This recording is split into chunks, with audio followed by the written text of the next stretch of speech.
সুপ্রিয় দর্শক বন্ধুরা নমস্কার। আজ আমি নিয়ে এসেছি বিশ্বের সবচেয়ে আলোচিত খবর, মার্কিন প্রেসিডেন্ট ট্রাম্পের বক্তব্য এবং ইরানের পারমাণবিক স্থাপনার উপর মার্কিন হামলার খবর। চলুন বিস্তারিত জেনে নিই। গত 22 জুন মার্কিন বায়ুসেনা ইরানের 3টি পারমাণবিক স্থাপনায় হামলা চালায়। ফোর্দো, নাতাঞ্জ ও ইসমাফানে 30,000 পাউন্ডের বাংকার বাস্টার বোমা ব্যবহৃত হয়, যা ট্রাম্প বলছেন যেন হিরোশিমা, যেন যুদ্ধের অবসান। ট্রাম্পের দাবি, তিনি জানান এই হামলা যুদ্ধ শেষ করেছে এবং ইরানের পারমাণবিক সময়সীমা পিছিয়েছে 1 দশক পর্যন্ত। তিনি স্বভাবসিদ্ধ বক্তব্যে বোমা হামলার পর ইরান আর দীর্ঘদিন বোমা তৈরি করতে পারবে না।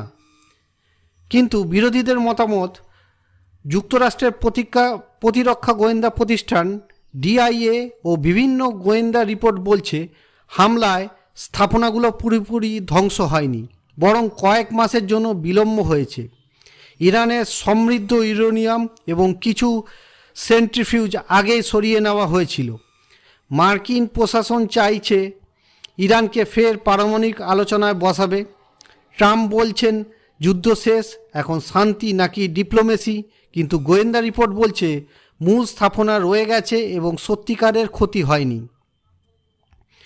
পরবর্তী পরিস্থিতি ও তার প্রতিক্রিয়া।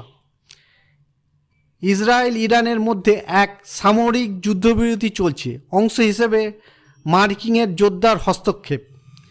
ট্রাম্পের জিআইএ মেক ইরান গ্রেট এগেনের খেলা। টুইটে তিনি ইঙ্গিত দেন, ইরানের বর্তমান সরকার যদি দেশকে এগিয়ে নিতে না পারে তাহলে রেজিম চেঞ্জও হতে পারে। ইরানীয় নেতারা এই হামলাকে মহালাল রেখা ভাঙা হিসেবে আখ্যা দিয়েছেন এবং প্রতিশোধের হুমকি দিয়েছেন। বন্ধুরা, মার্কিন হামলা সত্যি কি ইরানের পারমাণবিক ক্ষমতাকে দশকের জন্য থামিয়েছে, নাকি তা শুধুই একটি রাজনৈতিক বক্তব্য? ভবিষ্যতে ডিপ্লোমেসির মাধ্যমে এই সমস্যা কতটা সমাধান হবে সেটাই দেখার বিষয়। আপনার মতামত কি নিচে কমেন্টে জানিয়ে দিন।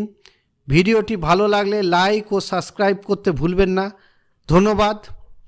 আপনারা আমার সঙ্গে থাকবেন। পরে ভিডিওতে দেখা হচ্ছে। নমস্কার।